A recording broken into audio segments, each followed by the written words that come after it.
محترم سامعین کرام، جو بیان آپ سننے جا رہے ہیں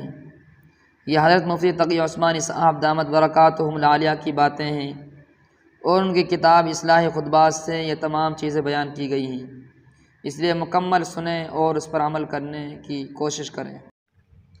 الحمد للہ نحمدہ ونستعینہ ونستغفرہ ونؤمن بہ ونتوکل علیہ ونعوذ باللہ من شرور انفسنا ومن سیئات اعمالنا، من یہدہ اللہ فلا مضل لہ ومن یضللہ فلا ہادی لہ، واشہد ان لا الہ الا اللہ وحدہ لا شریک لہ، واشہد ان سیدنا ونبینا ومولانا محمدا عبدہ ورسولہ صلی اللہ تعالی علیہ وعلی آلہ واصحابہ وبارک وسلم تسلیما کثیرا۔ اما بعد فاعوذ باللہ من الشیطان الرجیم، بسم اللہ الرحمن الرحیم۔ ان عدۃ الشہور عند اللہ 12 شہرا فی کتاب اللہ یوم خلق السماوات والارض منها 4 حرم، صدق اللہ العظیم۔ محترم سامعین کرام، یوں تو سال کے 12 مہینے اور ہر مہینے کے 30 دن اللہ تعالیٰ کے پیدا کیے ہوئے ہیں، لیکن اللہ جل شانہ نے اپنے فضل و کرم سے پورے سال کے بعض ایام کو خصوصی فضیلت عطا فرمائی ہے، اور ان ایام میں کچھ مخصوص احکام مقرر فرمائے ہیں۔ یہ محرم کا مہینہ بھی ایک ایسا مہینہ ہے جس کو قرآن کریم نے حرمت والا مہینہ قرار دیا ہے۔ جو آیت میں نے آپ کے سامنے تلاوت کی ہے اس میں اللہ تعالیٰ نے یہ بتلا دیا کہ 4 مہینے ایسے ہیں جو حرمت والے ہیں، ان میں سے ایک محرم کا مہینہ ہے۔ خاص طور پر محرم کی 10ویں تاریخ، جس کو عام طور پر عاشورہ کہا جاتا ہے، جس کے معنی ہیں 10واں دن، یہ دن اللہ کی رحمت و برکت کا خصوصی طور پر حامل ہے۔ جب تک رمضان کے روزے فرض نہیں ہوئے تھے اس وقت تک عاشورہ کا روزہ رکھنا مسلمانوں پر فرض قرار دیا گیا تھا۔ بعد میں جب رمضان کے روزے فرض ہو گئے تو اس وقت عاشورہ کے روزے کی فرضیت منسوخ ہو گئی، لیکن حضور اقدس صلی اللہ علیہ وسلم نے عاشورہ کے دن روزہ رکھنے کو سنت اور مستحب قرار دیا ہے۔ ایک حدیث میں حضور صلی اللہ علیہ وسلم ارشاد فرمایا، مجھے اللہ جل شانہ کی رحمت سے یہ امید ہے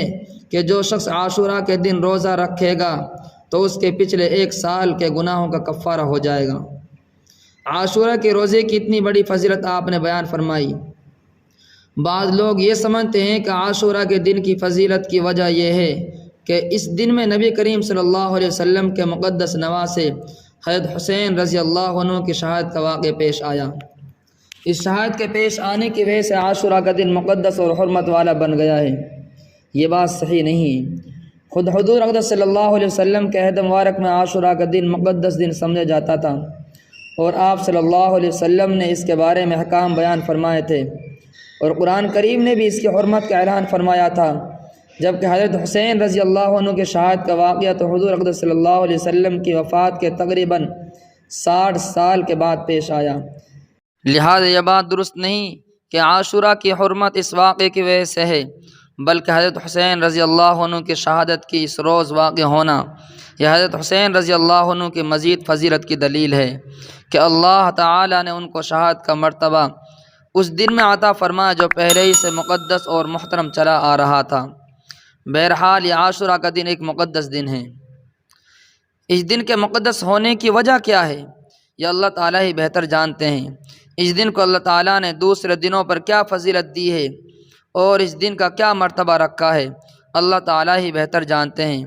ہمیں تحقیق میں پڑھنے کی ضرورت نہیں۔ بعض لوگوں میں یہ بات مشہور ہے کہ جب حضرت آدم علیہ السلام دنیا میں اترے تو عاشورہ کا دن تھا، جب حضرت نوح علیہ السلام کی کشتی طوفان کے بعد خشکی میں اتری تو وہ عاشورہ کا دن تھا،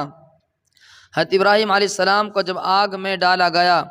اور اس آگ کو اللہ تعالیٰ نے ان کے لیے گلزار بنایا تو وہ عاشورہ کا دن تھا، اور قیامت بھی عاشورہ کا دن قائم ہوگی۔ یہ باتیں لوگوں میں مشہور ہیں لیکن ان کی کوئی اثر اور بنیاد نہیں۔ کوئی صحیح روایت ایسی نہیں جو یہ بیان کرتی ہو کہ واقعات عاشورہ کے دن پیش آئے تھے۔ صرف ایک روایت میں ہے کہ جب حضرت موسیٰ علیہ السلام کو مقابلہ فرعون سے ہوا اور پھر حضرت موسیٰ علیہ السلام دریا کے کنارے پر پہنچ گئے اور پیچھے سے فرعون کا لشکر آ گیا تو اللہ تعالیٰ نے اس وقت حضرت موسیٰ علیہ السلام کو حکم دیا کہ اپنی لاٹھی دریا کے پانی پر ماریں۔ اس کے نتیجے میں دریا میں 12 راستے بن گئے اور ان راستوں کے ذریعے حضرت موسیٰ علیہ السلام کا لشکر دریا کے پار چلا گیا۔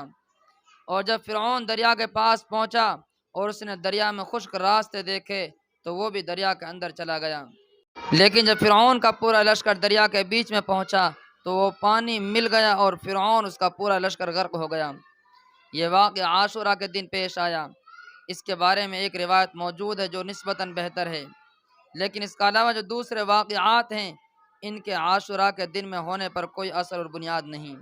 جیسا کہ میں نے عرض کیا کہ اس تحقیق میں پڑھنے کی ضرورت نہیں کہ کس وجہ سے اللہ تعالیٰ نے اس دن کو فضیلت بخشی، بلکہ سب اللہ جل شانہ کے بنائے ہوئے ایام ہیں۔ وہ جس دن کو چاہتے ہیں اپنی رحمت اور برکتوں کے نزول کے لیے منتخب فرما لیتے ہیں، وہی اس کی حکمت اور مصلحت کو جاننے والے ہیں۔ ہمارے اور آپ کے ادراک سے ماورا بات ہے، اس لیے اس بحث میں پڑھنے کی ضرورت نہیں۔ البتہ اتنی بات ضرور ہے، جب اللہ تعالیٰ نے اس دن کو اپنی رحمت اور برکت کے نزول کے لیے منتخب کر لیا تو اس کا تقدس یہ ہے کہ اس دن کو اس کام میں استعمال کیا جائے جو کام نبی کریم صلی اللہ علیہ وسلم کی سنت سے ثابت ہو۔ سنت کے طور پر اس دن کے لیے صرف ایک حکم دیا گیا ہے کہ اس دن روزہ رکھا جائے، چنانچہ ایک حدیث میں حضور اقدس صلی اللہ علیہ وسلم نے فرمایا اس دن میں روزہ رکھنا گزشتہ 1 سال کے گناہوں کا کفارہ ہو جائے گا۔ بس یہ ایک حکم سنت ہے، اس کی کوشش کرنی چاہیے۔ اللہ تعالیٰ اس کی توفیق عطا فرمائے، آمین۔ اس میں ایک مسئلہ اور بھی ہے، وہ یہ کہ حضور اقدس صلی اللہ علیہ وسلم کی حیات طیبہ میں جب بھی عاشوراء کا دن آتا تو آپ صلی اللہ علیہ وسلم روزہ رکھتے، لیکن وفات سے پہلے جو عاشوراء کا دن آیا تو آپ صلی اللہ علیہ وسلم نے عاشوراء کا روزہ رکھا اور ساتھ میں یہ بھی ارشاد فرمایا 10 محرم کو ہم مسلمان بھی روزہ رکھتے ہیں اور یہودی بھی روزہ رکھتے ہیں، اور یہودیوں کو روزہ رکھنے کی وجہ وہی تھی کہ اس دن میں چونکہ بنی اسرائیل کو اللہ تعالیٰ نے حضرت موسیٰ علیہ السلام کے ذریعے فرعون سے نجات دی تھی، اس کے شکرانے کے طور پر یہودی اس دن روزہ رکھتے تھے۔ بہرحال حضور اقدس صلی اللہ علیہ وسلم نے ارشاد فرمایا ہم بھی اس دن روزہ رکھتے ہیں اور یہودی بھی اس دن روزہ رکھتے ہیں، جس کی وجہ سے ان کے ساتھ ہلکی سی مشابہت پیدا ہو جاتی ہے۔ اس لیے اگر میں آئندہ سال زندہ رہا تو صرف عاشوراء کا روزہ نہیں رکھوں گا بلکہ اس کے ساتھ ایک روزہ اور ملاؤں گا، 9 محرم یا 11 محرم کو روزہ بھی رکھوں گا تاکہ یہودیوں کے ساتھ مشابہت ختم ہو جائے۔ لیکن اگلے سال عاشوراء کا دن آنے سے پہلے حضور اقدس صلی اللہ علیہ وسلم کا وصال ہو گیا اور آپ صلی اللہ علیہ وسلم کو اس پر عمل کرنے کی نوبت نہیں ملی، لیکن چونکہ حضور اقدس صلی اللہ علیہ وسلم نے بات ارشاد فرما دی تھی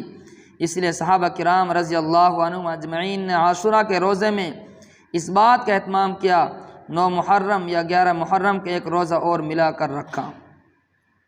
اور اس کو مستحب قرار دیا، اور تنہا عاشوراء کے روزہ رکھنے کو حضور صلی اللہ علیہ وسلم کے اس ارشاد کی روشنی میں مکروہ تنزیہ اور خلاف اولیٰ قرار دیا۔ یعنی اگر کوئی شخص صرف عاشوراء کا روزہ رکھ لے تو گناہ گار نہیں ہوگا بلکہ اس کو عاشوراء کے دن کے روزے کا ثواب ملے گا، لیکن چونکہ آپ صلی اللہ علیہ وسلم کی خواہش 2 روزہ رکھنے کی تھی اس لیے اس خواہش کی تکمیل میں بہتر یہ ہے کہ ایک روزہ اور ملا کر 2 روزے رکھے جائیں۔ رسول اللہ صلی اللہ علیہ وسلم کی اس ارشاد میں ہمیں ایک سبق اور ملتا ہے، وہ یہ غیر مسلموں کے ساتھ ادنیٰ مشابہات بھی حضور صلی اللہ علیہ وسلم نے پسند نہیں فرمائی۔ حالانکہ مشابہت کسی برے اور ناجائز کام میں نہیں تھی بلکہ ایک عبادت میں مشابہت تھی۔ اس دن جو عبادت وہ کر رہے ہیں ہم بھی اس دن وہی عبادت کر رہے ہیں، لیکن آپ صلی اللہ علیہ وسلم نے اس کو پسند نہیں فرمایا۔ کیوں؟ اس لیے کہ اللہ تعالیٰ نے مسلمانوں کو جو دین عطا فرمایا ہے وہ سارے ادیان سے ممتاز ہے اور ان پر فوقیت رکھتا ہے، لہذا ایک مسلمان کا ظاہر و باطن بھی غیر مسلم سے ممتاز ہونا چاہیے۔ اس کا طرز عمل، اس کی چال ڈھال، اس کی وضاحت، اس کا سراپا، اس کے اعمال، اس کے اخلاق، اس کی عبادتیں وغیرہ ہر چیز غیر مسلموں سے ممتاز ہونی چاہیے۔